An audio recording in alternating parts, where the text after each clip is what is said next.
Salut! Bienvenue dans À Cheval, le podcast de l'équitation collaborative. Je suis Morgane, je suis coach en équitation et j'accompagne mes élèves, peu importe leur discipline ou leur niveau équestre, vers plus de collaboration dans leurs échanges avec leur cheval. Si tu es cavalière et que tu es à la recherche de connaissances, de tips, de réflexions ou d'exos pour que ton équitation devienne plus collaborative, alors tu es au bon endroit. Dans ce podcast, je te partage seule ou avec mes invités tout pour t'inspirer et que tu puisses développer l'équitation dont tu rêves avec ton cheval. T'es prête? Allez hop, à cheval! Bonjour Maureen. Coucou Morgane. Maureen, je suis hyper contente de te recevoir sur le podcast. On a parlé un peu en off déjà avant, mais Maureen, tu es... justement, je me heurte à la question à laquelle tu as eu un peu de mal à répondre hier soir parce que tu étais à l'expérience bioméca et j'ai demandé vos métiers. Tu as une activité qui est particulière, Maureen, puisqu'en fait, tu accompagnes les propriétaires de chevaux j'ai envie de dire, tu me donneras tes mots après, mais à être de meilleurs propriétaires pour leurs chevaux, en vrai, à se former sur plein de sujets, notamment à travers les tips. J'ai dit que je les placerais, mais je vais les placer dès maintenant parce que vraiment c'est particulier et intéressant comme axe. Et puis en plus, de toute façon, enfin, on va parler de ça, je pense, pendant cet épisode de podcast. Donc certains te connaissent sous le nom de, je crois que c'est les tips de Sirius et Dolia. Ouais, sur Insta, c'est que Sirius et Dolia. Mais oui, Ah oui, ouais, c'est ça. ok.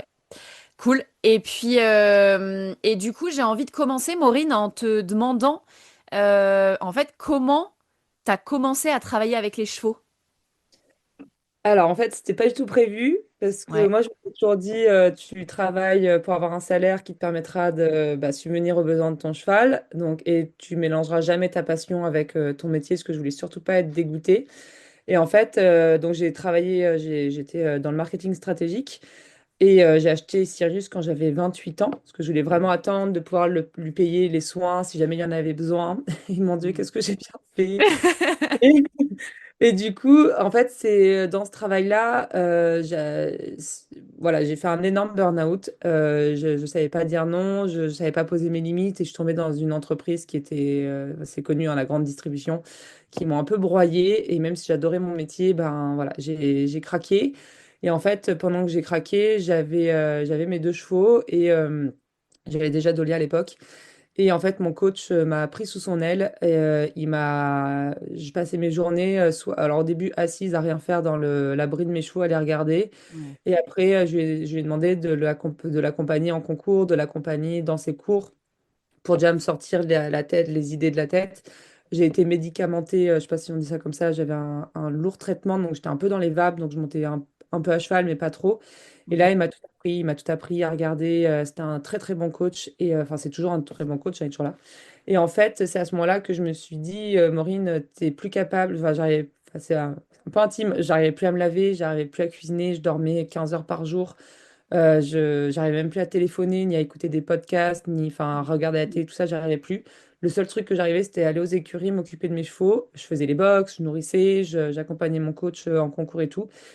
Et c'est ma grand-mère qui m'a dit, mais pourquoi tu ne travailles pas dans le cheval? Bah, il faut être milliardaire pour devenir millionnaire. T'as pas sûr, enfin, vous les connaissez toutes. Et du coup, ça a été long. Et en fait, j'ai commencé au bout de 4 mois à vouloir réduire les médicaments parce que je commençais un peu à en avoir marre et à reprendre, à retravailler. Donc, impossible de retourner dans mon entreprise. Ouais. J'ai commencé à postuler dans d'autres boîtes et en fait, je m'écroulais en pleurs pendant les entretiens. Donc, autant te dire que c'est pas Ouais. hyper efficace. Et là, ma boîte propose un plan de départ volontaire. Donc, c'est des plans sociaux pour virer des gens, entre guillemets, de manière plus facile Ouais. qui proposait 1 an de salaire avec une formation prise en charge et un très beau chèque à la sortie. Ok. Donc j'ai réussi, je me suis battue parce qu'évidemment, ils ne voulaient pas me le donner, ils voulaient me virer comme une malpropre, mais j'ai réussi à l'avoir. Et je suis partie au Haras de la Sens me former et je me suis dit, écoute, tu as 2 ans de formation. 1 an de salaire, ça va te donner le temps de voir si ça te plaît, si vraiment le fait de le faire au quotidien, de plus avoir ton confort de travail, etc., ça te plaît. Et si jamais ça te plaît pas, bah, ça te donne 1 an pour te remettre un peu sur les pieds et puis tu seras en capacité de reprendre un boulot normal, entre guillemets. après. Et puis bon, voilà, la suite, vous la connaissez. Si vous me suivez un peu, je suis restée dans le cheval et je suis jamais repartie dans mon ancien métier. Même Ok. si je le garde un peu le marketing strat sur les tips. Ouais. Et du coup, tu vois comment, parce que l'activité que tu as, elle est quand même particulière. Je connais pas d'autres personnes qui proposent ça. On n'est pas vraiment sur du travail des chevaux, on n'est pas vraiment sur de la santé pure, on est sur un espèce de mélange de tout ça et j'ai envie de dire culture générale, mais en fait la culture générale, c'est presque dévalorisant par rapport à ce que tu proposes parce que tu vois, c'est plus que ça. Comment t'en es venu du coup à aborder, j'ai envie de dire, ce large spectre de sujets qui partent en fait tous de Sirius et Dolia, quoi, j'ai l'impression. Ah oui, oui, complètement. En fait, quand j'ai eu mon premier cheval, c'était le cheval de ma coach. Et c'était le chouchou de la groom. Ok. Donc, quand je l'ai acheté, voilà, c'était un peu le cheval des écuries. Et puis, j'étais dans une écurie où j'étais avec que des amis que je connaissais depuis très très longtemps, parce que c'était une amie qui avait monté l'écurie. Donc, voilà, on se connaissait depuis le collège, je crois. Donc, on Ok. avait une bonne bande. Et quand je suis partie à Paris, ça a été un peu le drame, parce que j'en ai Sirius avec moi, et ça a été très dur. Donc, j'avais fait un groupe sur Messenger pour leur donner des nouvelles. Et Ok. je leur envoyais des photos et tout. Sauf que comme on était très nombreux, je crois qu'on était 30 ou 40. Ah ouais. Bah, les messages passaient, les gens avaient du mal, et c'est je sais plus qui m'a dit, mais fais un compte Instagram, mets-le sur Instagram, comme ça on pourra voir plus facilement.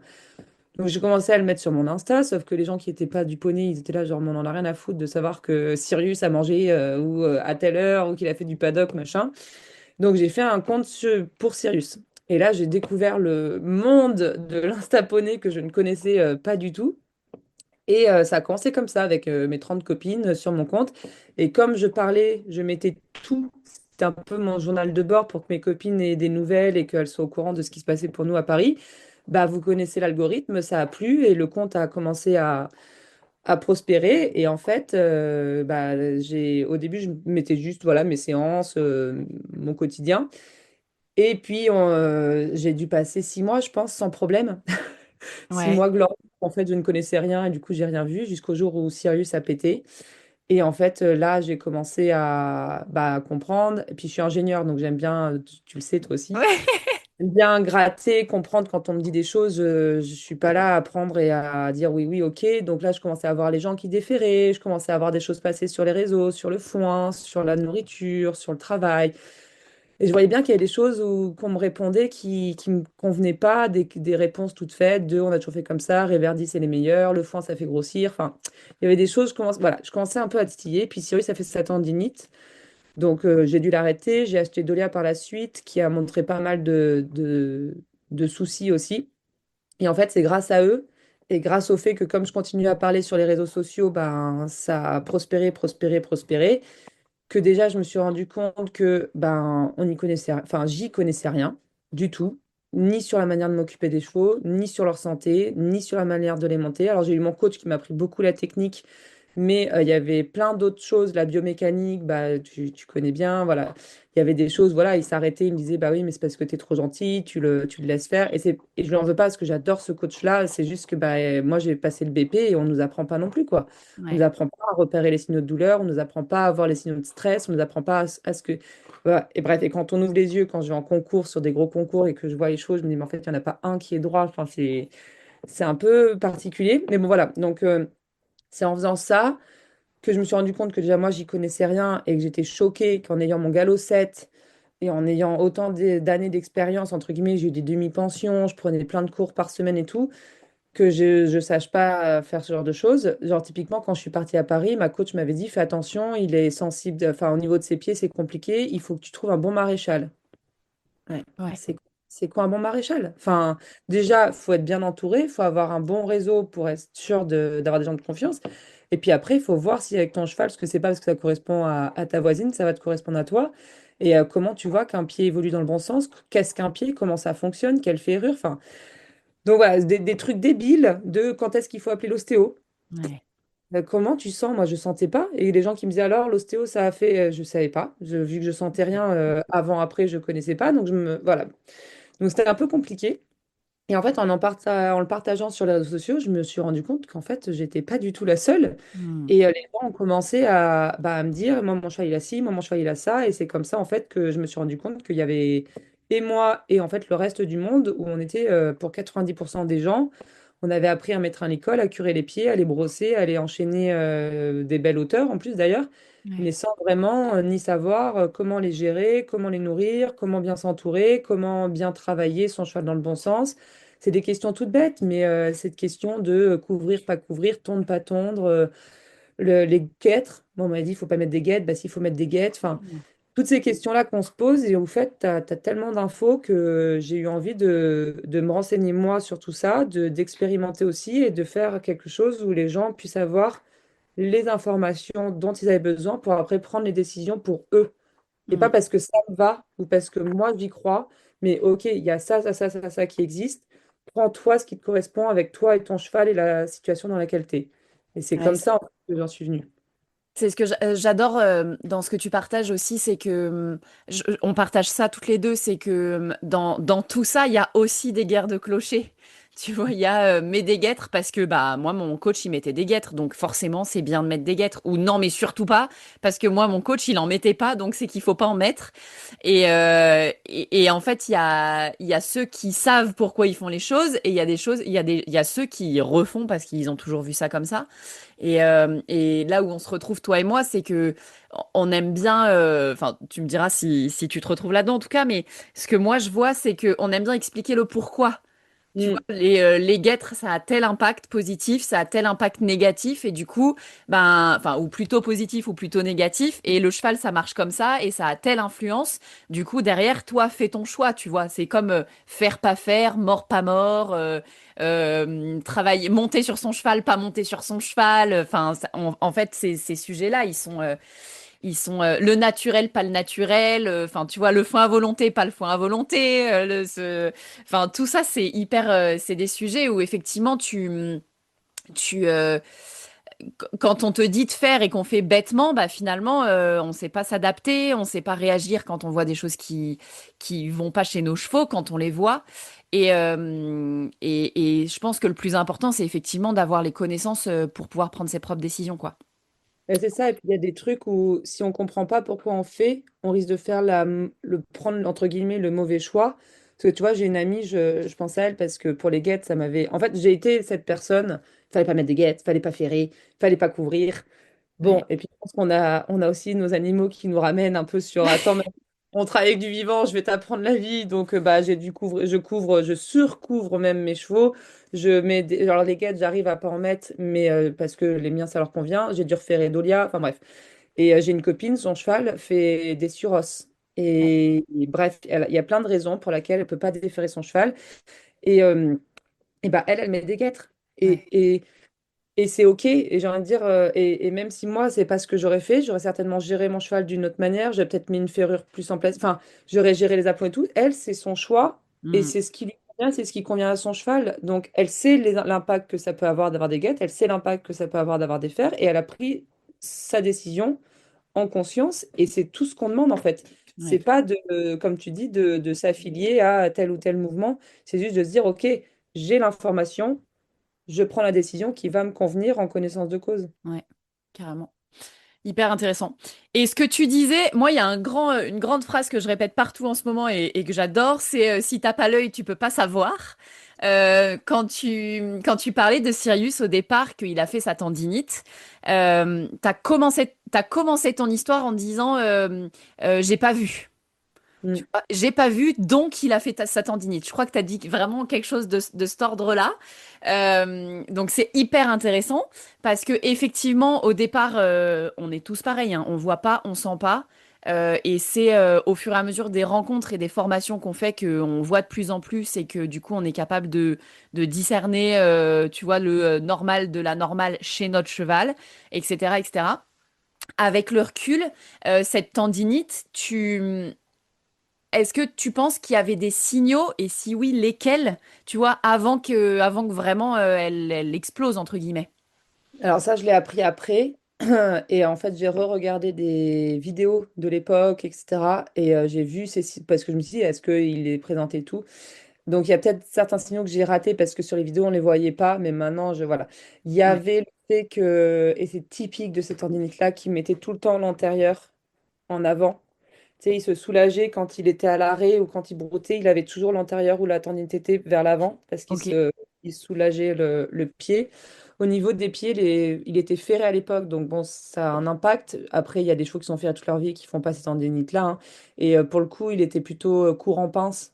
Souvent, c'est quand c'est long en pince que ça vient tirer. En fait, c'est le tendon qui fait comment on appelle ça, le L entre Ouais. le boulet et le pied. Donc, donc à chaque fois que le pied s'affaisse, le tendon vient forcer. Donc, plus le pied est long, plus tu imagines que la bascule voilà, se fait.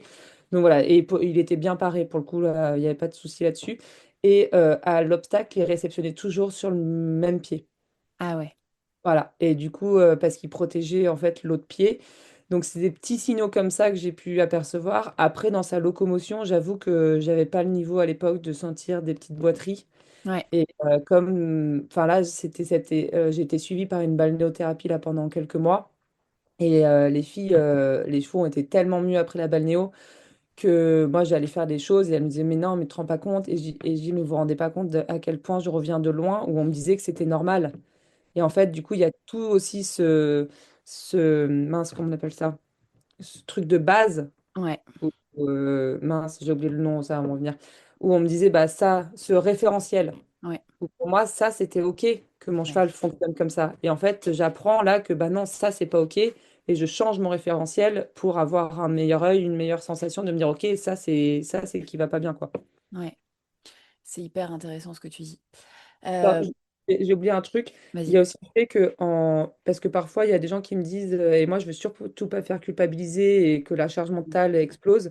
C'est juste qu'en fait, en apprenant ça, ça nous permet de voir des petits détails qui vont nous permettre de pas attendre que ça s'aggrave. Ouais.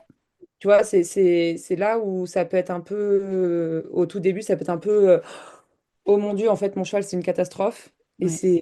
il faut pas se prendre la tête. C'est juste que plus vous allez apprendre à repérer ces petits signaux, plus vous allez pouvoir prendre le sujet en amont, investiguer ou quoi, et du coup éviter que ça parte en tendinite, en arthrose, en problème de ce genre.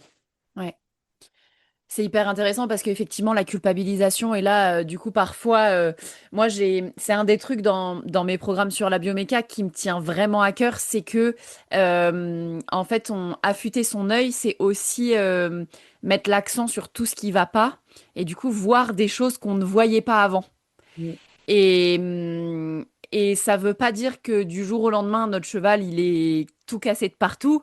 Ça veut juste dire qu'on voit des trucs qu'on voyait pas avant. Et je pense qu'on passe tous par, tu vois, quand tu te mets à voir des signaux pareils, les signaux d'inconfort. J'ai tout un module sur les signaux d'inconfort, comment on repère les signaux d'inconfort au travail chez les chevaux. Et en fait, le premier truc que les gens me disent, c'est en fait, mon cheval, il a tout le temps des signaux d'inconfort. Bah oui. En même temps, moi, quand je vais courir, j'ai tout le temps des signaux d'inconfort, tu vois. Genre me bouger le cul, clairement, il y a des signaux d'inconfort qui J'adore. arrivent tout de suite, quoi. Mais ça fait aussi, mine de rien, partie de la vie. Et des fois, faut aussi nous-mêmes se dire, ok, je respire un coup, c'est ok, il a froncé le nez, mais c'est ok, tu vois, il a froncé le nez sur un exercice difficile pour lui physiquement, c'est normal et je suis pas en train de maltraiter mon cheval ou etc. Mais effectivement, par contre, il y a une espèce de seuil où si déjà il me voit et paf, il y a tous les signaux d'inconfort qui sortent, là, remettons-nous en question, tu vois.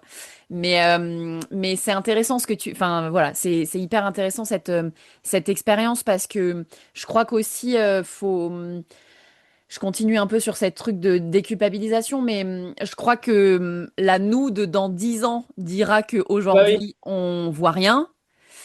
Et c'est aussi avec les expériences et tout ce que nos chevaux vont vivre jusque-là, tu vois, que on va apprendre et être encore plus spécifique et avoir un œil plus affûté, quoi.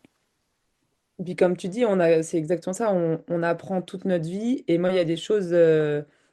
Bon, j'ai frappé mon cheval pendant 3 ans. Désolée, Ouais, hein, c'est un peu Doléa, je l'ai frappé pendant 3 ans parce qu'on me disait que s'il s'est arrêté, c'est parce qu'il se foutait de ma gueule. ouais, Quand j'ai appris la douleur dans laquelle il était, l'arthrose, la gravité de son arthrose, et que je me suis dit, ouais, putain, ça fait 3 ans que je lui frappe la gueule parce qu'on me dit ça, et que moi, bah, j'y croyais. Je me dis oui, effectivement. Et puis, ce Dolia, c'est un cheval qui a beaucoup de caractère, donc c'était possible.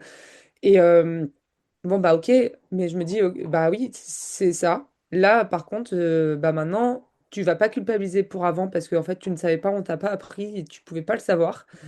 Maintenant, tu le sais. Là, en revanche, si tu fais pas ce qu'il faut, ben oui, là, tu peux culpabiliser. Ouais. Mais c'est ça aussi que j'essaye de faire, c'est que, comme tu dis, quand je suis arrivée à la Sens, moi, voilà, les chevaux, c'était déféré, pas à couvert, parce qu'à couverture, c'était pas bien, ça faisait des points de pression. Ils n'avaient pas d'abri. Ils étaient nourris là-bas, l'aliment là-bas avait 28% d'amidon. Ah Donc, oui. c'est avec ces ulcères stade 4 que je ne savais pas. Il Ouais. devait être ravi. Voilà, et plein de choses où aujourd'hui, bah, je me dis, mais en fait, oui, ils avaient les 3 F. Ils avaient foi en volonté, des copains, de l'espace, mais c'était de la maltraitance aussi. Parce Mm. qu'ils avec l'arthrose de Dolia, les conflits de processus épineux de Sirius avec ses ulcères sous la flotte en plein hiver, j'ai récupéré Sirius un jour tremblant. Ouais. Tremblant, il était comme ça sous la flotte. J'ai dû le ramener aux écuries en camion parce qu'il n'arrivait plus à marcher pour le sécher et le mettre au chaud. Pas parce qu'il n'avait plus à marcher, mais c'est juste que j'avais pas d'abri. Il n'y avait pas d'abri, donc j'ai dû le ramener à l'écurie en camion parce que c'était loin. Et voilà, et je me dis, ok, j'ai pensé bien faire. Dolia avec son arthrose qui lui pince les nerfs là. Ouais. Maintenant, il est temps d'avoir ses petites chaussures amorties parce qu'en fait, toutes les vibrations viennent se répercuter dans les cervicales basses et c'est ça qui lui fait mal aux pieds. Ouais. Donc, bah ouais, et puis moi, je m'entêtais avec le pied nu, le pied nu. Bon, bah, et je pense que, comme tu dis, il y a des choses aujourd'hui que je ne connais pas, que je fais et que je ne sais pas que c'est pas bien. Et ben, le jour où je l'apprendrai, juste j'arrêterai de le faire. Et je pense que c'est là où la culpabilité s'arrête et commence. C'est en Mm. fait quand on continue à faire les choses, alors qu'on sait qu'on peut faire autrement et Ouais. qu'on peut. Parce qu'il y a aussi parfois, malheureusement, moi là, il y avait des abris. Je rêvais de leur donner des abris avec de la paille. Et pour le moment, je n'avais pas ni les. Enfin, c'est pas que les finances, c'est que ça n'existait pas. Un endroit avec des abris avec plein de paille et d'un grand prix. Donc, c'est soit il fallait que je réduise le mouvement, soit donc j'ai essayé de. Voilà. Donc là, je culpabilise pas. En revanche, si je sais qu'il y a des pensions qui le font, que je peux le faire, bah, et que je sais que ça leur fait du bien, là, oui, Mm. on peut parler de culpabilité, parce qu'il ne faut pas non plus déresponsabiliser tout le monde, mais je Ouais. pense qu'il y a un niveau entre tout ça et il ne faut pas non plus se flageller Ouais. sur Ouais. certains. Mais c'est hyper intéressant aussi ce que tu dis là, c'est que, tu vois, je trouve qu'il y a des choses, là tu dis, il y a des choses que je fais entre guillemets pas bien aujourd'hui et je m'en rendrai compte demain. Et je pense que quand on se pose les questions, moi j'aime bien imaginer qu'il y a des choses que je ferais mieux demain. Tu vois que c'est pas forcément qu'aujourd'hui c'est pas bien, c'est peut-être que demain j'arriverai à, tu vois, mieux adapter, etc. Donc il y a un truc qui est hyper intéressant là-dedans, c'est aussi de se dire que, enfin qui moi m'aide à beaucoup culpabiliser, c'est pas de me dire que je suis nulle aujourd'hui, c'est surtout de me dire que je vais progresser et que ça sera encore mieux demain, quoi. Donc je trouve que ouais, ça c'est voilà, sur la culpabilité, c'est merci d'avoir amené ça parce que c'est hyper intéressant et je pense hyper important pour nous propriétaires qui Ouais, avons à cœur de prendre soin de nos chevaux. La culpabilité, c'est souvent un truc qu'on connaît bien. Donc ouais, donner des ouais, clés euh, pour en sur, sortir, c'est chouette. sur les réseaux, Ouais. moi je le vois, tu vois, il y a une personne que j'aimais beaucoup qui me suivait plus. Et je m'en suis rendu compte, bref, on s'en fout. Et donc, je suis allée la voir, je lui dis, écoute, ça m'étonne. Enfin, voilà, je lui en parle et elle me dit, c'est pas contre toi, je t'adore, j'adore suivre tes aventures, mais c'était trop culpabilisant pour moi parce que je ne peux pas offrir tout ce Hmm. que j'aimerais offrir à mon cheval et voir ce que toi, tout ce que tu mets en place pour tes chevaux, ça, c'était culpabilisant.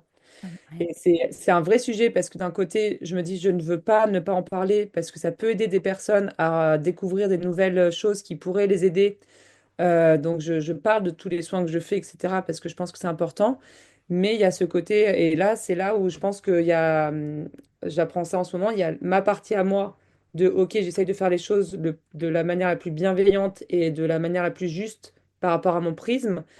Et j'écoute si jamais il y a des gens à qui ça correspond pas. Et puis après, il y a la partie des gens qui s'y culpabilisent. Malheureusement, c'est leur chemin à eux de travailler sur eux pour se dire, OK, j'ai peut-être pas les moyens de faire tout ça, mais ce que je fais, c'est déjà pas mal. Ouais. Et le jour où, voilà.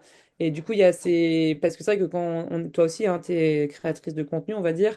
Parce que moi, j'aime pas trop me dire. Enfin bref, Ouais. on partage nos aventures en tout Ouais. cas. Et c'est vrai quoi qu'on fasse, de toute manière, il y aura toujours quelqu'un qui va le prendre mal ou qui va le prendre pour lui. Et Ouais. là où moi, j'essaie de me dire, OK, j'essaie de l'amener de la manière la plus douce et la plus bienveillante. Et après, c'est à la personne en face de voir comment elle le reçoit. Ouais, et puis parfois il y a le concret, tu vois, tu dis, enfin, avec plein d'émotions, et enfin, on l'a tous fait en un sens. J'ai tapé sur mon cheval pendant 3 ans parce que je croyais qu'il s'arrêtait parce qu'il se foutait de ma gueule. Ben, le jour où on s'en rend compte, ça fait mal, hein. Enfin, tu vois, Ouais. et c'est normal, quoi. Enfin, je veux dire, de se dire, waouh, en fait, c'est horrible ce que j'ai fait, je m'en rendais pas compte, mais enfin, tu vois, là, je prends cet exemple-là parce que tu l'as cité, mais on en a tous, moi, pareil. Je vais le dire, je pense que je l'ai jamais dit sur le podcast, mais moi j'ai du coup mon cheval, comme ça on sera à égalité en mode moi il sautait les clôtures. Et on a tout essayé à l'époque. On a mis des doubles clôtures à 1,70 m de haut. Il passait par-dessus. On le retrouvait quand même dans le champ des copains. Quand on venait le voir au pré, on ouvrait la porte pour venir le chercher. Et le cheval sautait les clôtures pour en sortir, tu vois, par l'opposé Ah ouais. de l'humain. Enfin, moi, il a aussi été dans des. On a été très très loin. Et je pense qu'avant, pareil, il y a eu plein d'autres signaux, mais voilà. N'empêche qu'il a gagné et je suis hyper contente qu'il ait gagné sur ce coup-là parce que on n'a tellement pas trouvé de moyen qu'il arrête de sauter les clôtures qu'il a fini parce qu'à l'époque, moi, j'étais dans un endroit où c'était paddock individuel pour tout le monde. Et ben, lui, il a choisi ses copains, du coup, tu vois. Parce que comme de toute façon, on n'arrivait pas à le tenir dans un paddock, et ben, on a fini par le laisser avec ceux avec qui il allait. Donc, il avait sa copine, ils étaient deux, ils étaient hyper contents tous les deux, c'était très bien. Et moi, j'étais hyper contente de ça Ah aussi. oui. Parce que clairement, le gérant de structure à l'époque, il me disait Morgane, ton cheval, machin. Je disais, bah, qu'est-ce que tu veux que je fasse? Enfin, tu vois, là clairement, il a Je peux plus choisi rien sa faire. copine. Tu vois, je veux bien déférer les postérieurs si tu veux, parce qu'à l'époque, il était ferré des quatre, si jamais ça te sécurise. Mais moi, là, on peut rien faire de plus, tu vois. Et, euh, et à l'époque, moi, enfin, tu vois, il y a un mec qui a tapé avec un piquet de clôture sur mon cheval. Ouais. Alors c'était les tout petits piquets en plastique qui font plus de bruit que de douleur, mais ça n'empêche que je me souviens Ouais. que j'étais là et que j'ai vu le regard de mon cheval et je me suis dit non mais en fait démuni, et parce que tout le monde me disait il fait ça parce qu'il se fout de ta gueule. Quand on te le répète depuis des mois et des mois et des mois, Mm. bah voilà, moi le gars il m'a dit ouais c'est le dernier truc, j'aime pas faire ça, mais tu vas voir avec ça il va comprendre. Et toi crédule, enfin tu vois, tu te dis bon bah tu vois, si c'est la seule solution parce qu'il se fout de notre gueule, bah voilà quoi. Ouais, Et alors que euh, son besoin, il y avait un besoin qui n'était pas rempli et il le remplissait lui-même, quoi. mais c'est ça, mais il y avait plein de besoins qui n'étaient pas remplis à l'époque. Et depuis que je remplis tous ces besoins, depuis qu'il a des potes à manger à volonté, qu'il s'ennuie pas, qu'il a de l'eau, eh ben étonnamment, il ne saute plus les clôtures, tu vois. C'est ça. Donc, il y a vraiment ce truc de se dire, c'est horrible et clairement, c'est pas pour dire c'est ok ce que j'ai fait, enfin, tu vois, ou ce que j'ai laissé faire dans mon cas, mais enfin, jamais de la vie je laisserai faire ça, et maintenant je m'interpose dans ce genre de cas. Ça m'est arrivé d'être aussi dans des situations où vraiment je me suis interposée entre les gens et les chevaux. Mais à l'époque, voilà, on ne sait pas, on a tous fait des conneries, et maintenant qu'on sait, justement, là où nous, on a pris notre rôle, j'ai envie de dire, très au sérieux, c'est que justement, on le partage. Je crois que c'est Ouais. ça qui est hyper important, c'est que je pense que moi aussi, du coup, moi aussi, je suis ingénieure, on a pas mal de trucs qui se recoupent dans nos parcours, toi et moi, mais... mais moi aussi, c'est une deuxième carrière dans les chevaux là. Mais je crois que moi, ce qui m'a lancé, c'est aussi de comprendre que tout allait passer par la pédagogie, et que c'est parce qu'on sait pas qu'on fait mal en vrai. Ouais, c'est ça. Mon coach, là, je l'ai vu à Noël et il a très mal pris, le coach dont je parle là depuis le début, il a très mal pris ce que j'ai fait un réel où on voyait des moments où c'était dans sa structure et des Ah, phrases qu'il m'avait dites, tu vois. Et c'est vrai que moi, c'était très maladroit de ma part parce que j'adore ce coach. Je lui dois énormément. Il m'a soutenu dans une période de ma vie où j'étais vraiment pas bien. Il m'a appris énormément de choses sur le travail du cheval, etc. C'est quelqu'un de très, très compétent. Et c'est ce que je dis, mais je t'en veux pas à toi. Je dis, j'en veux aux personnes qui forment, j'en veux aux personnes qui ouais. savent et qui ne le disent pas. J'en veux aux gens qui savent ce qui se passe et qui continuent parce qu'ils ont trop à perdre au niveau financier. Je Hmm. dis, toi, je t'en veux pas à toi. Toi, je vois bien que l'histoire de Dolia, ça l'a marqué. Ouais. Et depuis, les chevaux, ils sont au paddock toute la journée, ils ont du foin quasiment à Mm. volonté. Dès qu'il y a un truc, un grincement de dents ou quoi, ils se posent les questions. Une fois, il m'a même appelé pour me demander qu'est-ce que j'en pensais, tu vois. Et là, je me suis dit, ok, ça c'est chouette. Mais c'est vrai que c'est douloureux parce qu'on on nous l'apprend pas. Et là, moi, ça s'est fait un peu naturellement parce qu'on m'avait parlé de formation en ligne au tout début. J'ai un ami qui a fait fortune là-dedans, mais au tout début, c'était en 2000. Putain, je sais même plus, il y a très très longtemps, les Ouais. toutes premières formations en ligne. Et il m'a dit, il faut que tu fasses ça avec les chevaux. Et à l'époque, j'avais dit non, non, non. Et c'était mon ex, quand il me voyait, le temps que je passais à répondre aux gens, il y a Mm. des gens qui voyaient les comptes rendus vétérinaires pour avoir mon avis du truc à suivre. J'étais là, les gars, je suis pas veto, enfin, c'est chaud. Je vais vous apprendre à lire votre cheval, je vais vous apprendre à ce qui est, entre guillemets, comment ça fonctionne. Et après, vous verrez, vous, en fonction de ce que vous voulez faire. Mais moi, je peux pas vous dire, fais ci, fais ça, c'est pas, Ouais. enfin, c'est même pas légal, en fait. Je n'ai pas le Ouais. droit de le faire. C'est aussi pour ça que j'ai pris ce... Parce qu'à un moment, j'étais un peu comme ça, hein. Moi, ça marchait tellement pour moi que je me disais, il faut que tout le monde ait les mêmes pros que moi, il faut que tout le monde fasse comme moi. Et en fait, bah, je me suis rendu compte déjà que mes pros, il y en a qui vont, il y en a qui viennent.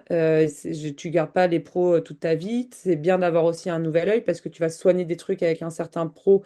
Et en fait, il va falloir passer au cap d'après. Et c'est un autre pro qui va pouvoir te l'apporter. Et puis, il y a des copines qui me disaient, mais moi, cette personne-là, ça ne fit pas. Je le Ouais. sens pas. Et au début, je comprenais pas. Donc voilà, il y a aussi tout ça, tout ce chemin-là qui a fait qu'aujourd'hui, bah, je vous donne l'info, je vous donne ce qui existe, je vous donne mon retour d'expérience, je vous donne ce que moi j'ai pu tester pour que vous évitiez de faire les mêmes erreurs. Après, vous prenez tout ça, vous secouez un bon coup et paf, on le remet. On le met à notre sauce, ouais. Ouais, c'est ça. Ouais. Aujourd'hui, est-ce que tu peux nous faire un petit, tu me l'as fait en off là, un petit résumé de qui sont tes chevaux parce que j'ai envie de dire le truc génial qui n'est pas génial, mais en tout cas que tu fais, tu mets au service, c'est que tu as deux chevaux qui sont à la base deux chevaux de sport et qui sont en fait multipathologiques. Et c'est aussi ça qui fait que ton expérience, elle est si, j'ai envie de dire, pointue, c'est que pour le coup, tu as des vrais sujets sur lesquels te pencher. Est-ce que tu peux nous faire un petit résumé un peu de qui sont tes chevaux, les pathologies qu'ils ont, et peut-être du coup l'influence que ça a sur ton quotidien aujourd'hui? Ouais, carrément. Alors, j'ai Sirius qui a du coup eu cette énorme tendinite du fléchisseur profond au niveau de la bourse podotrocléaire, donc c'est celle qui passe au niveau de l'os sésamoïde dans le pied. Ensuite, il a eu des ulcères stade 4 au niveau du pylore et de l'estomac en haut et en bas. Enfin bref, c'est des ulcères très très graves. Ouais. Grade 4, c'est le grade max chez les ulcères, ouais. Voilà. Et au niveau, je crois que le fait que ce soit aussi au niveau du pylore, ça veut dire que ça continuait. Enfin bref, c'était assez. Bah, je pense que pendant 2 ans, je m'en suis pas rendu compte. 2, 3 ans, je m'en suis pas rendu compte. Donc il a eu bien eu le temps de creuser tout ça. Mhm. Il a la maladie de Lyme et il a une grosse plaie au postérieur gauche qui s'est réouverte. Donc ça fait bah, ce que fait une plaie, hein, ça fait des masses, Des des boursouflures et ouais, des adhérences, plaies. voilà, des choses comme ça. Au boulet du postérieur gauche. Je crois que c'est tout pour Sirius. Ah aussi, non, il a un conflit de processus épineux au niveau du dos, là où pose la selle, donc pile où je pose mes fesses. Ok. Et ah oui, et il a une ancienne fracture, à force j'oublie, il a une ancienne fracture de la hanche gauche, on pense de quand il était poulain, parce que la cicatrice qu'il a au postérieur date de ses années de poulain, donc on pense qu'il s'est fracturé la hanche à ce moment-là aussi. Ok. Et il s'est refait une fêlure à cet endroit-là bah, quand il s'est refait la deuxième plaie. Ouais. Donc Ok. ça, du coup, il a passé un peu décalé. Ok. Attends, j'ai une question avant que tu passes à Dolia. Ouais.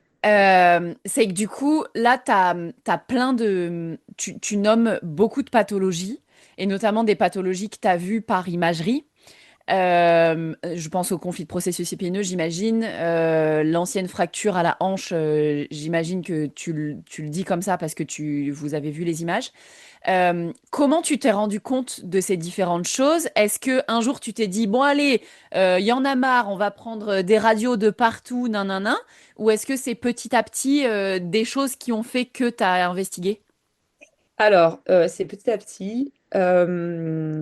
Quand il y a eu la tendinite, c'est parce qu'il est devenu boiteux, raide boiteux du jour au lendemain. On a cru que c'était un abcès et en fait, c'était pas un abcès. Donc voilà, on a fini par comprendre que c'était une tendinite. Le problème de ces tendinites-là, c'est que souvent, ça fait, et il a eu plusieurs faux abcès avant. Et en fait, ça fait type abcès. Et en fait, du coup, tu laisses ton cheval au repos quelques jours. Donc la tendinite se remet un peu et tu reprends le travail parce qu'évidemment, les petites boiteries, ça se décèle pas facilement.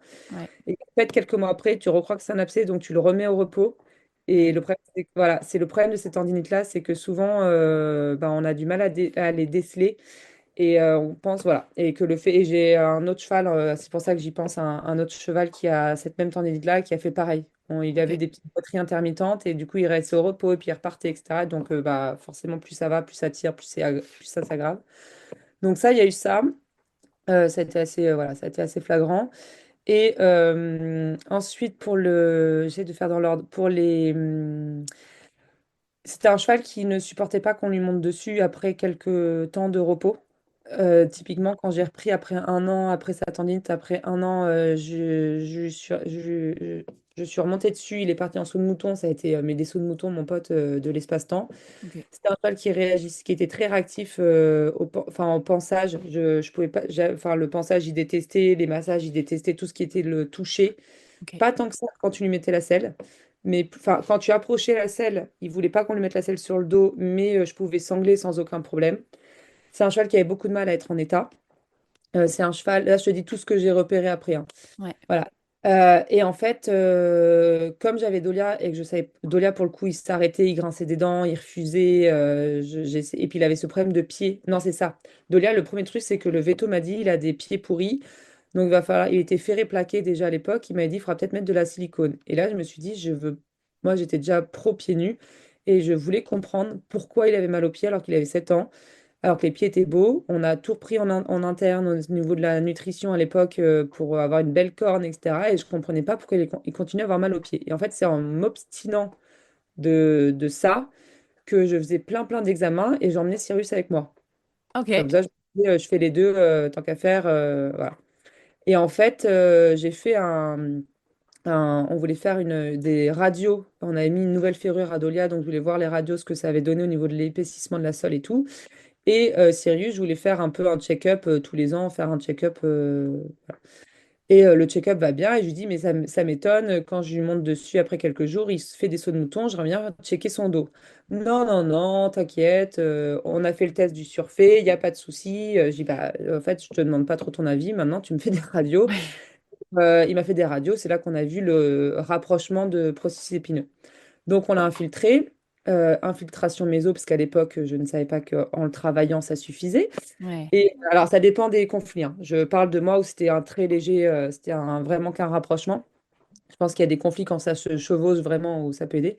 Et en fait, du coup, ça n'a pas aidé tant que ça. Et comme Dolia continuait à grincer des dents et tout, je m'étais renseignée, c'était peut-être à cause des ulcères. J'ai envoyé Dolia faire une gastroscopie et j'ai envoyé Cyrus aussi en me disant, pareil, de toute façon, tous les chevaux ont des ulcères, ça peut être pas mal.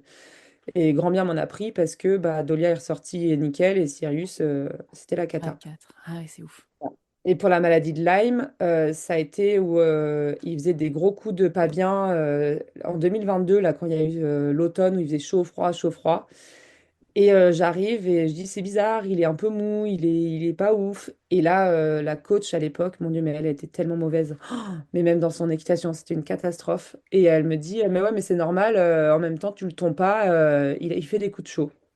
Alors Oh, moi, je me dis, ouais, quand même, c'est ouf. Enfin, il est ah, censé pouvoir ouais. se réguler dans la nature et tout. Et là, donc, je prépare pour le cours, je lui montre, je lui dis, tu vois, il est un peu la tête basse et tout, un peu apathique. Elle me dit, ouais, mais c'est normal, il faut t'as qu'à le tondre. Alors, elle avait son cheval de 28 ans dans son box qui sortait 2 heures au pré par jour, qui était tondu, machin, Ah ouais. à la retraite. Bref.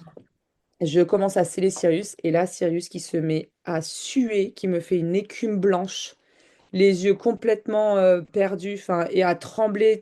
Et là, je l'appelle, je dis, du coup, c'est toujours parce que je Ah le ouais. tombe pas, c'est ça. On prend la température, il avait 41,5 de fièvre.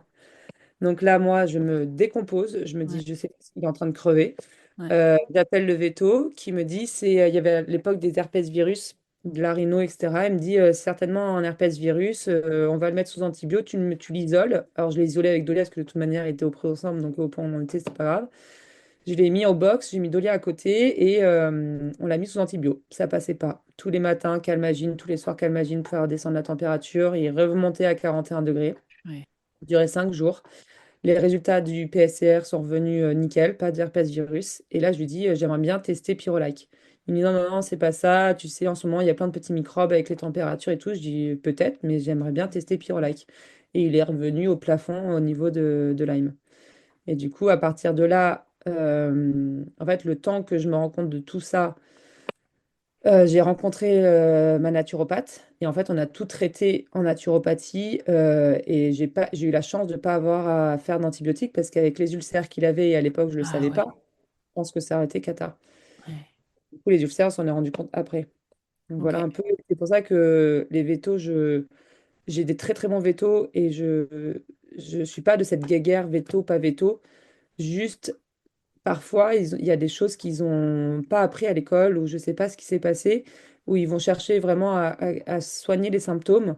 Et il ne faut pas hésiter à insister sur des tests, parce que moi, en tout cas, en insistant sur certains trucs, il y a des trucs qui sont revenus négatifs. Dolia, je l'ai testé PSSM parce que j'étais persuadée qu'il avait la PSSM. Bon, bah, c'était pas le cas, mais au moins, on en a le cœur net. Et c'est pas forcément des choses où aujourd'hui les vétos vont aller se renseigner. Ouais. Moi, j'ai fait l'inverse. Je suis partie du principe. Il y a des trucs que mon cheval a que j'ai jamais diagnostiqués, mais je pars du principe qu'il les a, tu vois. Ah oui. Par exemple, il y a plein de professionnels qui m'ont dit, ah, c'est quand même bizarre, ça ressemble un peu à l'arthrose dans le pied. Tu vois, c'est comme s'il avait de l'arthrose dans le pied et tout. Et du coup, à chaque fois, je lui disais, bon, ok, si je fais les radios et que je vois qu'il y a de l'arthrose dans le pied, est-ce que ça change quelque chose? Genre, est-ce qu'on peut, tu vois, est-ce qu'il y a un traitement qu'on peut faire contre l'arthrose dans le pied ou quelque chose? Et tout le monde me dit, bah non, juste tu le sauras. Je dis, bon, bah ok, bah on part du principe que je le sais. Au mieux, il y en a pas. Et du coup, je fais comme s'il y avait de l'arthrose dans le pied et puis c'est pas si grave, tu vois. Mais oui, Ouais. oui. Moi, j'aime bien suivre parce que comme je fais beaucoup de traitements naturels et que c'est très Mm. décrié, aujourd'hui, il y a cette guéguerre absolument ridicule sur le pseudoscience et le scientifique. Ouais, J'aime bien faire les examens parce que j'aime bien voir l'effet que ça peut avoir. ouais, Alors, il y a plein de gens qui me disent oui, mais c'est que ton expérience. Bon, évidemment, de toute manière, ceux qui veulent critiquer critiqueront toujours. Mais moi, pour moi, ça me permet aussi de voir qu'est-ce qui marche. Parce que les traitements coûtent tellement cher ouais, que tu vois, le Tildren, j'ai fait un Tildren, bon, bah, ça n'a pas marché. En revanche, l'infiltration, ça a marché. Il y a des trucs que j'essaye, toi là, j'essaye de la moule verte, ça marche pas. Et en plus, ça va être sur mon cheval, parce qu'il y a des copines qui ont essayé et ça fonctionne. Bon, bref. Donc, moi, j'aime bien, c'est mon petit côté science, justement, de voir avec les radios l'évolution, où est-ce qu'on en est, et de pouvoir cibler un peu les traitements, parce que je t'avoue qu'avec les deux, si je bah commence à oui, traiter, ouais. Ouais, clairement, avec toutes ces pathologies, c'est sûr, c'est sûr. je me perds. Ouais. Et du coup, juste petit message pareil qui me semble important de placer là, c'est que c'est là où moi je parle souvent du pouvoir du propriétaire, tu vois, et c'est important que nous on prenne on reprenne notre pouvoir entre guillemets ou notre responsabilité de dire non mais en fait je sens, tu sais il y a des gens, moi le nombre de fois où je disais non mais je sens qu'il y a un truc qui va pas et genre tout le monde disait allez vas-y allez ça y est la meuf son cheval il machin ce matin il s'est levé avec la gueule de travers et elle nous dit que il a un problème. Et en fait, ça n'empêche que, tu vois, cette idée de dire ouais, il est pas comme d'habitude, il est fatigué, ce truc de il est fatigué, il est pas comme d'hab, là tu parles de Lyme et machin, des fois, c'est important de pas hésiter à dire ouais, ok. Mais enfin, ok, peut-être je me fais des films, ok, peut-être tout ça. Par contre, on va aller faire une prise de sang et on va tester les pyrolites, quoi. Au pire, bah c'est voilà, ça coûte rien entre guillemets au veto, ça nous coûte à nous, quoi, tu vois. C'est ça. C'est ça, le veto, à chaque fois, c'était le même veto en plus. À chaque fois qu'il me disait non, non, il n'y a pas besoin. Je disais, mais mec, je te paye en fait. Ouais, Je te donne de l'argent, prends. ouais, grave. Mais du coup, Euh, c'est intéressant de se dire, c'est là le message que j'ai envie de passer, c'est que on connaît nos chevaux, on est propriétaire et parfois on n'a pas les connaissances vétérinaires, tu vois, scientifiques, etc. Mais on sent qu'il y a un truc qui va pas. Et du coup, en parlant, on a différentes options. Et ben, aller tester les différentes options, c'est souvent intéressant en fait. c'est ça, et c'est là où, en fait, les tips, c'est la base pour moi de ce qu'on doit savoir en tant que proprio. toutes ces petites questions qu'on entend sur le MASH, etc. Ouais. C'est la base d'apprendre à observer son cheval, déceler les signaux de douleur, tout ça, d'apprendre à bien s'entourer, les red flags chez les pros, tout ça. Et après, c'est pour ça que je développe et que tu sais que tu en fais partie. Je donne des formations pour aller plus loin dans certains sujets, dont la tienne. Parce que je trouve que les formations qu'on propose, c'est justement, enfin moi, c'est vraiment ce que tu dis, c'est de vraiment redonner le pouvoir au propriétaire. C'est très joliment dit. De se dire, OK, moi, je me rappelle quand le veto venait et qu'il me disait, mais non, non, non, non, en fait, j'avais pas de poids parce que je ne savais pas comment l'expliquer. Mm, Aujourd'hui, je sais l'expliquer, je sais dire mm. si, là, regarde son postérieur, comment il engage, là, regarde son bassin, comment il bouge. Et j'apprends encore, hein. Heureusement, ma DP est ostéo, donc Génial. elle me forme un peu sur l'œil.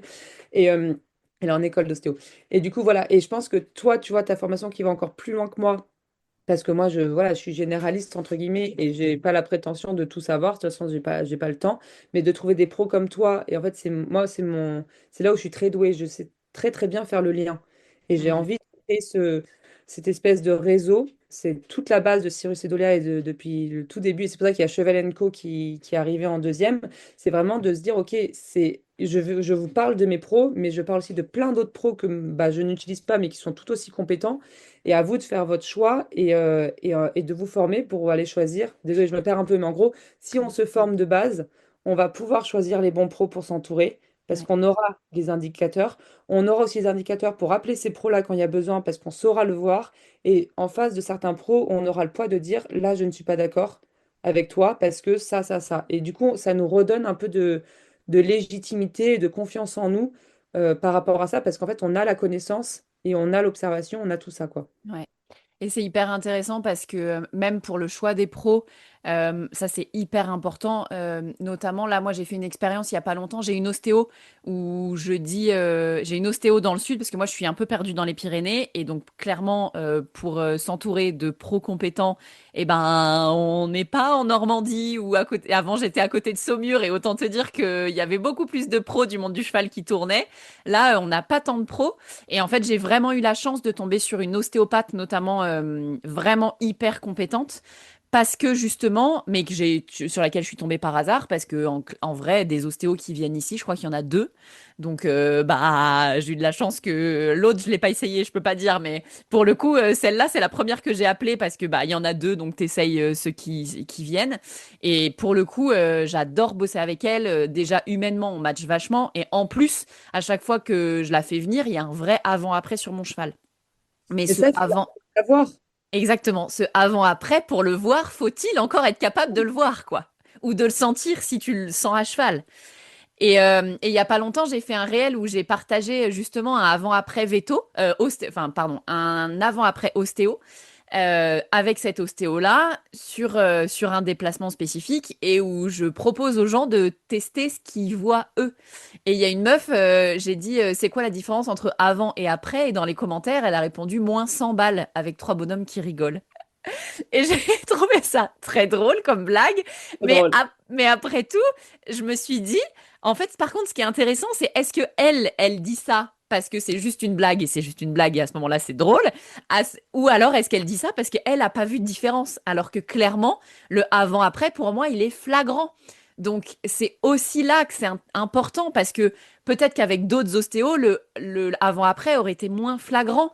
Mais de toute façon, si moi, j'étais pas capable de juger, j'aurais pas été capable de dire cette ostéo, entre guillemets, je l'aime bien et je la fais revenir, ou, ben, en vrai, je vois pas l'intérêt et du coup, elle reviendra pas, quoi. Et rien que de se dire, moi j'ai des gens qui me disent, oui, moi l'hosto, il vient 2 fois par an. Ouais, Et je suis là, genre, mais pourquoi? Parce qu'en vrai, si ton cheval en a pas besoin, ouais, on va pas payer. Enfin, tu vois, ouais. c'est bien de checker, mais normalement, tu es censé avoir un peu l'œil. Et là, mais après, ça s'apprend parce que là, Sirius et Dodo, ça fait quelques mois avec le suivi que j'ai et ma DP du coup qui m'apprend et qui me dit, regarde, là, le poster, regarde, machin. Et c'est des subtilités que j'avais pas encore parce que bah, tu connais, hein, on le dit depuis le début, on apprend au fur et à mesure. Et c'est vrai que même sous la selle et tout, je commence à ressentir des choses que je sentais pas avant. Et ça devient de plus en plus précis. Et là, c'est aussi pour ça, je mélange un peu tout, mais j'ai fait venir une nouvelle ostéo parce qu'elle est plus proche et du coup, les délais d'attente sont moins longs. Ouais. L'autre était vraiment extraordinaire, mais voilà, c'était un peu compliqué en termes de délai. Et du coup, là, d'avoir quelqu'un sur place que je peux appeler et qui peut venir parce que les miens, ils se coincent tous les 4 matins. Mm. Et ben, pareil, je me suis dit, là, c'est la première fois que je me dis, OK, là, je vois vraiment l'avant-après. Ouais. Et là, j'ai mes yes, et je suis sûre que je rate encore des trucs, et c'est OK, et je raterai toujours des trucs parce que je ne suis pas ostéo, je ne suis pas formée en biomécanique. Donc, de toute manière, il y a des choses sur lesquelles je vais passer. Mais en tout cas, sur mes chevaux, il y a certains points où aujourd'hui je peux dire qu'il avant-après. Du coup, je sais que cette ostéo-là, et je l'avais faite venir il y a 2 ou 3 ans. Et je me rappelle à l'époque, je savais qu'elle était bonne parce qu'on m'avait dit qu'elle était bonne. Et voilà, Ouais. je ne vais Ouais. pas le dire moi-même. Là, aujourd'hui, elle est partie. Je lui ai envoyé un message. Je lui ai dit, meuf, franchement, chapeau. Les chevaux sont top, quoi. Et elle a même pas manipulé en En mécanique. structurel, ouais. Elle a tout fait par les tissus et avec les problèmes qu'ont mes chevaux, notamment Dolia au niveau des grasset. Et de te dire qu'ils peuvent faire passer des choses Ouais. sans manipuler des endroits qui sont très très douloureux, mais c'est génial. Ouais. Mm. Ouais, moi j'adore quand ils font ça. Des fois, juste elle, moi, elle fait beaucoup, beaucoup en tissulaire et autres techniques où juste elle pose ses mains. Et en fait, Mm. moi, c'est mon cheval qui me dit qu'il se pose un truc. Et là, j'ai filmé carrément parce que je vais en faire un réel bientôt. Parce qu'en fait, elle pose ses mains à un endroit. Toi, tu te dis, bah, elle respire, elle regarde fixement mon cheval. Mais C'est tu te ça. dis, bah, super, enfin, tu sais, genre. Mais là, mon cheval, il a tous les signaux qui font, ah, ah ouais.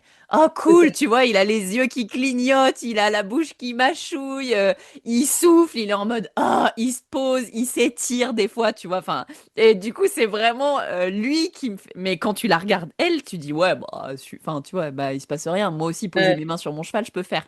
Alors qu'en vrai, attention quoi, attention ce qui se passe à Et, l'intérieur et les changements que ça fait quoi. et c'est là, alors pas ma nouvelle ostéo, mais celle que j'avais juste avant, là, elle a un truc, cette nana, je sais pas, bah, faut être ouvert des chakras, bah, pour Ouais. les personnes qui nous écoutent qui sont pas alignées là-dessus, mais c'est OK, chacun ses choix, voilà. Mais moi, j'y crois beaucoup, et un jour, elle le faisait à distance pour former ma DP, et elle pose ses mains, elle dit il y avait tout le muscle, tu sais, au niveau des cervicales basses, là où Dolia est pas bien, qui était très très contracté. Et elle dit, je sais pas comment manipuler, j'ai fait les tests, etc. Elle lui dit, pose ta main sur le poitrail et sur le garrot. Donc elle pose ma DP, les mains et tout. Là, moi j'avais le téléphone pour que mon ostéo le fasse. Et là, elle dit, ok, tu sens une énergie entre tes mains qui bouge. Elle dit oui. Ma DP est pas du tout là-dessus. En plus, j'étais morte Ah, de rire. j'adore. Elle me regarde, elle me dit, je dis, fais confiance, fais-lui confiance. C'est un peu enfin, une magicienne. Et elle fait ça. Et là, au téléphone, elle me dit, ça va, Maureen? Je dis, oui, oui. Elle me dit, oui, oui. 3, 2, 1. Et là, je me suis mise à pleurer. Oh la Mais à vache. pleurer, mais des sanglots. Des sanglots. Je pleurais, je pleurais. Et j'étais là, je suis désolée, j'ai dû me retourner. Et ça remontait, ça remontait, ça remontait. Elle me dit, ah, c'est normal, continue. Et ma pote, elle était là, genre, qu'est-ce que je fais? Elle était là, continue, continue. Elle était avec ses mains, genre, ferme les yeux, ressens l'énergie et tout qui bouge. On a arrêté, le muscle tout mou. Ah, c'est ouf. Et t'es là, genre, ok, il n'y a pas de preuve et tout. C'était à distance. La nana Ouais, s'est connectée aux mains de ma DP et c'est moi qui ai tout pris dans la gueule. Enfin, c'est dingue. et le muscle, enfin, t'avais l'avant-après, tu vois. Et c'est des trucs où je me dis, ouais, il y a des choses qui s'expliquent pas, mais bon, il y a quand même des résultats. Et juste en aparté, tu me donneras le nom de ton ostéo, je la rajouterai sur Chevalenko parce qu'on veut Ah ouais. vraiment avoir une sorte de pro à Ouais. recommander. C'est Avec génial. grand plaisir. Ouais, trop bien. Je voulais juste peut-être qu'on revienne un petit peu sur Dolia. Du coup, est-ce que tu peux nous faire aussi un petit résumé sur comment il va et quelles sont ses pathologies pour le coup? Ah, il va bien.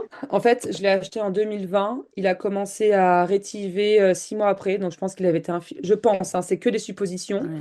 Ouais. Parce que j'ai jamais eu de fin mot de l'histoire de ce qui s'est vraiment passé. Ce qui est sûr, c'est qu'on me l'a vendu comme ça.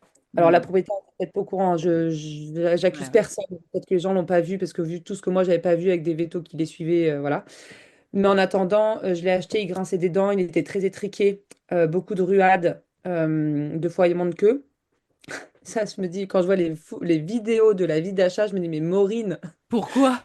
ça Pourquoi? crève les yeux! Ouais, ouais, c'est ouf. Et on pensait, comme le veto, j'ai fait une visite veto à 1 200 balles, j'ai fait des échos, j'ai tout fait. Les radios dégraissées, on le voyait pas de face, on le voyait que de profil. Forcément, on a fait des radios de De face. face, Ah, donc on n'a putain. pas vu. Enfin, bref. Et, euh, et du coup, il a commencé à rétiver, donc voilà, et les pieds, comme j'ai expliqué. Donc j'ai commencé à investiguer. Du coup, lui, il a malformation dans les cervicales basses qui provoque une ostéolyse, donc une excroissance d'os qui viennent pincer la moelle épinière et le nerf, Ouais, ce qui fait qu'il a mal aux pieds. ouais, On pense, on ne sait pas qu'est-ce qui a été au début, mais on pense que ça lui a obligé à reporter le poids sur l'arrière et du coup, il a des conflits de processus épineux dans les lombaires, arthrose dans les sacroiliacs droite et gauche et grosse arthrose dans les deux gracets. Donc en fait, c'est ce que m'a dit quand je suis allée au CIRAL, le veto m'a dit, mais enfin, en fait, il peut pas, parce que je comprenais pas pourquoi il se musclait pas du dos. ah Merci ouais, pour l'observation. On ouais, comprenait pas avec mon coach pourquoi on n'arrivait pas à le muscler du dos. Mais en fait, tu m'étonnes, le cheval, il peut pas porter, enfin, il peut pas se poser devant, il peut pas pousser de derrière, il peut pas tendre son dos. ouais, Tout le lien dont on apprend pour aller tendre un cheval, en fait, ça marchait à pas. faire. Et du coup, là, on a bien galéré. J'ai eu une naturopathe et les filles de la balnéo qui ont travaillé ensemble, qui ont fait des trucs incroyables. On a commencé en naturopathie à gérer l'interne parce que pour moi, si l'interne n'est pas OK, ben, on peut faire plein de traitements, ça va pas être bon dans le temps. Il Ouais, avait un gros problème d'acidité, hein, forcément, avec l'arthrose. Et ensuite, une fois qu'on a mis tout ça à plat au niveau naturo-nutrition, je l'ai emmené, ce qu'on arrivait du coup à la fin de ce qui... C'est pour ça que faut arrêter le naturo-vétérinaire, en fait, ça se mm, complète tellement bien.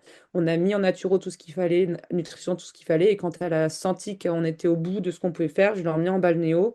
Les filles ont essayé avec des massages, de l'acupuncture et tout, d'aller péter les barrières, sauf que c'était trop.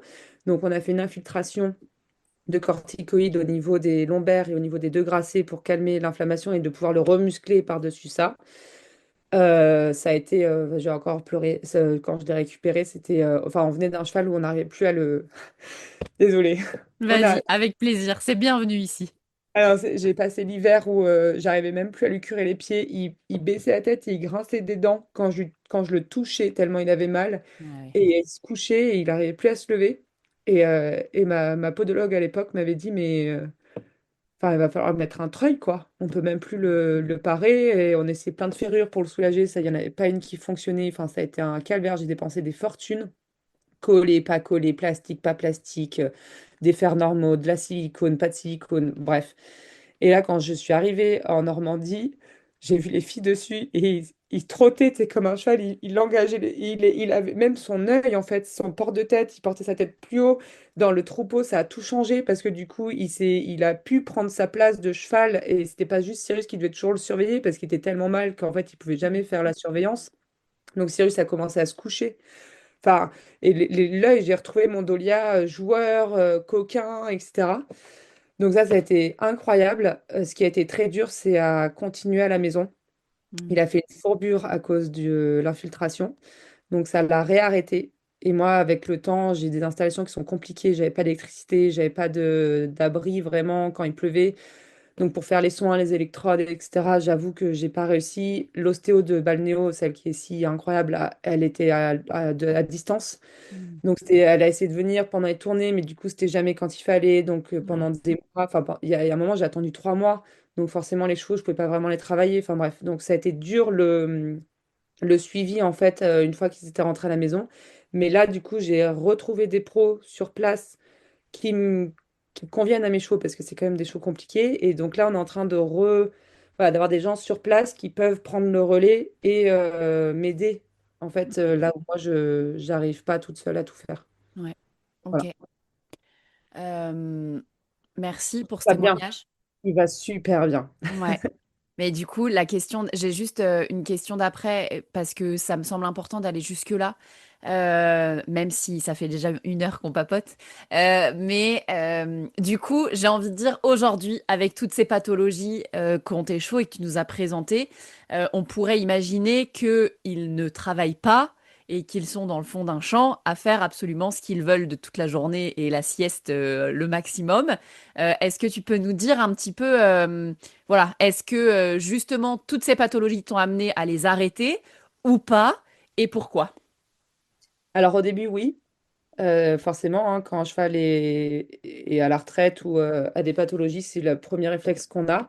Mm. J'ai essayé avec Sirius, entre l'ennui et... enfin bref, ça a été une cata. Il a bouffé les autres chevaux. En plus, il n'avait pas de foin à volonté, donc laisse tomber. Il avait, avec ses ulcères à l'époque, c'était très compliqué. Il a perdu, je sais pas, 200 kilos. Ça a été horrible. Je l'ai récupéré. Mon coach a été incroyable. Il m'a permis de le ramener dans les écuries où j'avais Dolia. Donc j'ai pu l'avoir au même endroit. Alors que j'étais à une demi-heure de route, hein. Donc j'étais vraiment pas loin parce que j'avais pas voulu l'emmener loin. Ouais. Et en fait, bah, le temps que la tendinite se résorbe, j'ai fait du travail à pied, même s'il boitillait un peu, parce qu'en fait, il s'ennuyait tellement. C'est un cheval qui... En fait, on a des chevaux qui vivent toute leur vie, mais en plus, à l'époque, ils vivaient en boxe, Mm. sortis 2 heures au paddock. Donc, ils avaient la nana qui venait le matin, qui mettait le foin, qui repassait mettre le grain, qui passait les sortir au paddock, qui passait les rentrées du paddock, qui passait à midi remettre le foin et leur donner à manger. L'après-midi, ils étaient travaillés. Le soir, on repassait mettre le foin. On repassait nanana. Alors, l'hiver, on couvrait, on découvrait. Donc, vous imaginez enfin, t'imagines le nombre d'interactions qu'ils avaient avec l'humain. Ouais. Passer de ça à je suis au fond d'un champ Ouais. et le cheval avait 6 ans en plus, donc laisse tomber. Donc, on a fait ça. Et après, quand il a repris le travail, de toute manière, avec ses conflits de processus épineux, je ne peux pas le laisser démuscler. Entre ses hanches et le conflit de processus épineux, je ne peux pas le laisser se démuscler. Et même pour le moral, etc. Donc voilà. Et en plus, lui, il a repris le travail, il saute, on fait des concours, enfin, tout va bien. Je suis très, très heureuse.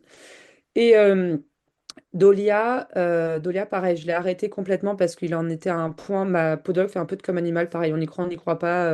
On n'est pas là pour juger. Moi, j'y crois parce que c'est mon avis.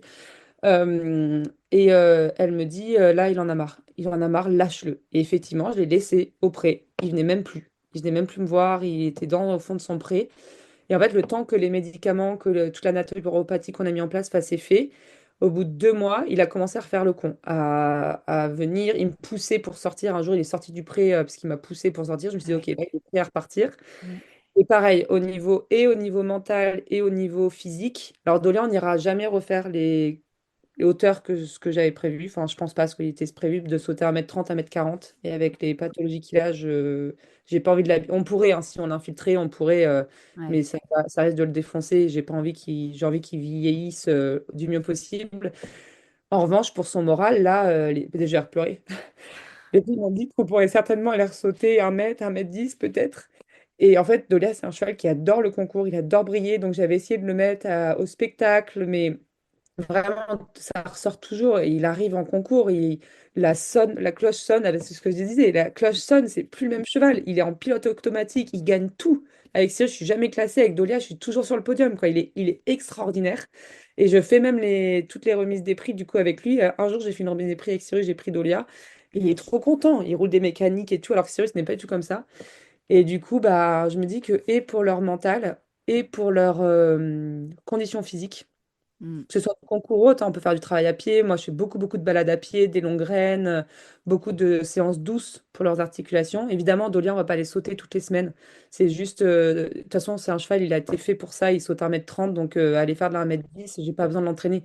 Je le fais juste sauter pour les concours, il se fait plaisir. Et à la maison, on fait beaucoup de balades, beaucoup de lignes droites, tête en bas pour bien muscler, etc. Et je trouve ça un peu, je trouve que c'est, alors là, je risque de faire culpabiliser des gens, mais j'espère que ça va ouvrir un peu. L'esprit sur d'autres façons de penser. C'est pas du tout pour faire culpabiliser, hein, mais c'est parce que moi je l'ai vécu. Je trouve que d'envoyer nos chevaux au pré en Normandie ou je ne sais pas où, c'est vraiment pour nous. Et quand j'entends des gens qui me disent oui, je lui offre enfin la vie de cheval, je dis ah, mais pourquoi tu l'as pas fait avant déjà? Mm. Moi, mes chevaux, pour moi, ils ont leur vie de chevaux. Alors, j'ai une copine qui l'a fait, mais elle a trouvé quelqu'un qui s'en occupe tous les jours. Donc, il rentre le cheval tous les jours, il le brosse, il l'emmène en balade, etc. Donc là, ok. Mais il y a des gens qui envoient leurs chevaux comme ça au pré où le cheval ne fait plus rien. Je pense qu'il y a des chevaux à qui ça doit convenir. Mais moi, j'avoue que les miens, comme ils sont jeunes, en plus, le fait de les maintenir en forme, d'avoir du contact tous les jours, voilà, ils se sentent, en plus, c'est des chevaux de concours. Donc, ils ont ce truc ils sont nés pour ça, ils ont cette mission de vie-là. Voilà. Après, voilà, c'est mes croyances. Mais je pense que c'est très important si on peut le faire, de les garder pas trop loin. Je trouve ça un peu dur Ouais. en termes de relation, de se dire bah il nous a donné beaucoup et parce que ça nous arrange et qu'on n'a pas le temps d'en avoir deux ou trois, ni de faire les soins, on les bazarde entre guillemets loin, des Ouais. prés partout. Ouais. Parfois, moi, il y a un truc que j'ai envie de dire par rapport à ça, c'est, on le voit beaucoup, toi, tu es en région parisienne aujourd'hui, enfin, ou tu Ouais. étais en région parisienne, du coup, ça, vous le faites beaucoup. Moi, qui ai toujours été dans le fin fond des Cambrousses, on le fait assez peu parce que finalement, on a des prés qui sont plus accessibles, je pense, qu'en région parisienne. Donc, mais effectivement, C'est hein, de quoi? je te coupe parce que ça m'agace. Il y a des gens qui disent ça et c'est pas vrai. Si moi j'arrive à trouver des prêts, Ah ouais, c'est vrai, ok. tu vois, enfin il y a un moment, et même s'ils Ouais, n'ont pas le temps, c'est les gens qui me disent oui, mais on n'a pas le temps comme toi d'y passer tous les jours. Bah en fait, à 150 balles le prêt, tu payes quelqu'un qui passe tous les matins pour le ouais, nourrir, virer les couvertures, etc. Tu vois. ouais, ouais, c'est vrai. Euh, et si tu as eu l'argent de lui payer une pension à 800 balles par mois, Ouais. il mérite comme. Enfin voilà, moi Ouais. c'est des trucs que Tu peux mettre j'ai 300 balles pour qu'il y ait quelqu'un qui vienne le voir, c'est vrai. Voilà, et c'est compliqué, hein. Moi, quand j'ai perdu Sirius et qu'il a fallu racheter Dolia, bah, quand il a fallu le ramener et que la pension a doublé, bah, je pouvais plus payer les deux. Bah, j'ai pris moins de cours avec Dolia. J'ai trouvé des Ouais, solutions pour garder les deux, en fait. ouais, Et voilà, enfin bref, je ouais, trouve ça un peu c'est dur. vrai. C'est ouais, c'est un autre débat qu'on pourrait avoir, mais qu'on Ouais. va avoir tout Un de suite autre parce truc. qu'on n'a pas beaucoup de temps. Mais le dernier truc que je voulais dire sur le mental et que je trouve hyper intéressant avec l'expérience que tu as fait avec Sirius, le fait que tu l'aies mis au pré en te disant bah il sera mieux, parce qu'en vrai, ça part toujours de là. On se dit bah il sera mieux là-bas. Et au final, ils dépérissent. Il y a une étude, j'en parlais avec une véto qui est spécialiste de la physiologie du sport, et elle me disait, mais tu sais, Morgane, l'effet placebo, il a été démontré chez les chevaux. Et le premier jour, elle me dit ça, parce que, tu sais, à l'époque, pareil, moi, j'ai beaucoup été soignée, moi, perso. Ma mère, elle m'a beaucoup soignée avec l'homéopathie. Et donc, déjà, l'homéopathie, tu sais, ça marche pas, c'est placebo, c'est pas placebo, blablabli, blablabla. Et donc, on avait cette discussion-là, et elle me dit, mais tu sais, l'effet placebo, il a été montré chez les chevaux. Et je lui dis, comment ça? Elle me dit, bah, il y a une étude sur les tendinites en Angleterre, il me semble, de mémoire, qui a été menée avec 3 lots de chevaux. Un lot avec des chevaux en tendinite à qui on fait des feux, que je crois que c'est plus autorisé aujourd'hui, mais à l'époque on faisait des feux.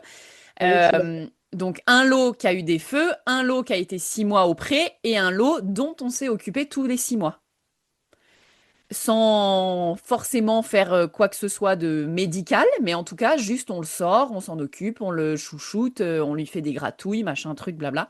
Et ben le lot qui s'est remis le plus vite et le mieux des tendinites, c'est celui dont on s'est occupé.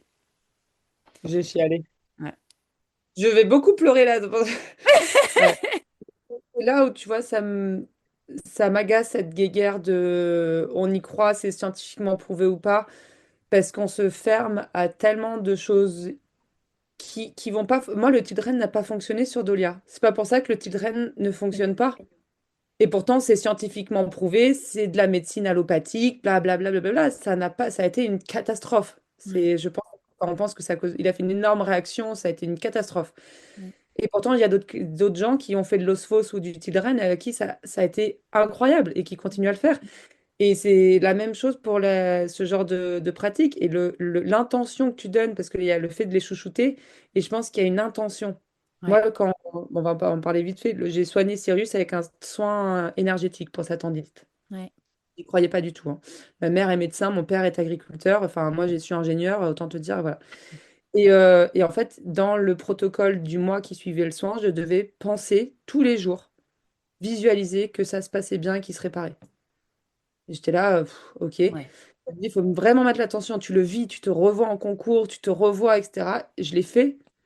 On a fait l'écho un mois après. Il y a plus de séquelles. C'est-à-dire que normalement, une tendinite, même si elle guérit, tu as toujours Ouais. des, mince, qu'on appelle ça. Tu as toujours des petites traces. Ouais. Il n'y a plus rien. Il fait une visite d'achat et personne ne sait qu'il a eu une tendinite. C'est ouf. Donc, et c'est pas pour ça que ça marchera pour une autre personne, tu vois. Et comme le Tildren, Ouais. comme plein de trucs. Et c'est vrai que c'est dommage parce que là, putain, c'est ouf. En plus, si c'est scientifiquement prouvé, parce qu'apparemment, c'est hyper. Alors là, ils vont te dire que c'est une étude qui est biaisée ou je sais pas quoi. Non, mais Mais en fait, ça me fait. les études scientifiques, c'est comme tout, c'est tu choisis d'y croire ou pas. Tu vois, moi, il y a des études scientifiques qui ont dit des trucs et je choisis de pas y croire. Enfin, tu vois, enfin, je veux dire, il y a des études scientifiques qui montrent un truc et l'inverse aussi sur plein de sujets, Ouais. tu vois. Mais Et puis, il faut prendre des vraies études où il y a suffisamment de chevaux, où ça a été sur suffisamment longtemps, où il n'y a pas de financement de ouais, personnes. ont un peu des trucs quand même où ça les arrangerait qu'on dise, ah, mais c'est comme le glyphosate. Enfin, parlons-en si on est tout ingénieur. Les Ouais. études montrent que le glyphosate, parce qu'ils avaient pris les deux molécules séparées et que les deux molécules séparées étaient inoffensives. Ouais. Ça a fait le tour des trucs. Moi, je me rappelle à l'école, en école d'ingé, et tout le monde était, ah oui, regardez, nana. Je disais, mais putain, mais les gars, c'est fait par Monsanto. Ouais. Forcément que l'étude, elle va dire que le glyphosate, c'est bon. Enfin, et ouais, enfin, c'est dommage parce que je trouve que on y croit, on n'y croit pas, mais si ça peut aider les chevaux, moi, je pars du principe que, enfin, on y quoi. Faut juste Bah ouais. éviter les trucs sectaires où on ne croit qu'à ça, où on ne soigne que comme ça. Non, il y a tout un panel de médecine Ouais. et piochons dans tout ce qu'on a. Au contraire, on a plein de trucs, c'est trop cool. Ouais. Carrément. Mm. Ouais, trop bien. Si on doit conclure, Maureen, parce qu'on a dit qu'on discutait ensemble 1 heure et ça fait déjà un peu plus, euh, j'ai envie de te poser cette question-là. Si tu as envie que les gens y retiennent un truc de tout ce qu'on s'est dit, ouais, je sais, c'est dur. Oh, ça peut être une idée un peu générale, hein, tu vois, mais qu'est-ce que ce serait? Faites-vous confiance. Ah, j'adore. En gros, que de ce qu'on a dit là, nous, de ce que vont vous dire des pros, de ce que vous allez apprendre, ne perdez jamais de vue que de garder votre libre arbitre, même par rapport à ce que je dis moi, hein. Ouais, Vous ouais, chacun a ses croyances et faites-vous confiance à vous parce qu'il n'y a que vous qui trouverez la meilleure solution pour vous et votre cheval. ouais, j'adore. Je pense que c'est ça. Merci. Merci, Maureen. Bah, merci à toi. Ouais, c'était Trop très cool. cool. Et donc, Oui. pour ceux qui veulent te retrouver, je le répète, on peut te retrouver sur Instagram à Cyrus et Dolia. Je vais mettre les liens dans la description de l'épisode de podcast. On peut aussi aujourd'hui te retrouver sur le projet, j'ai envie de dire le nouveau projet au moment où on écoute cet épisode de Cheval Co. Donc ça, c'est sur Instagram. Est-ce que tu as un autre endroit où les gens peuvent te retrouver que tu as envie de citer ici? Non, je pense qu'en fait, il y a d'autres Régulièrement. endroits, mais les comptes, voilà, vaut mieux rester sur les deux comptes, comme ça perd pas trop les gens, parce que sinon, après, Ouais. j'apprends à, À à plus partir synthétiser. dans tout le sens. Ouais, c'est ça. Trop bien. Eh ben, écoute, je mettrai ces deux liens du coup dans la description de l'épisode de podcast. Et encore une fois, merci beaucoup pour cet échange. J'ai adoré discuter avec toi et je suis sûre que ça va parler à plein de gens qui vont nous écouter. Donc, merci beaucoup. Merci à toi de m'avoir donné la parole et de m'avoir permis de passer un petit peu les messages que je trouve importants. C'est vraiment très chouette. Et n'hésitez pas pour les gens qui écoutent, si vous avez des questions à venir sur Insta, j'adore répondre. Carrément. Avec grand plaisir. Eh ben, bonne journée et à bientôt. À bientôt, Salut. merci.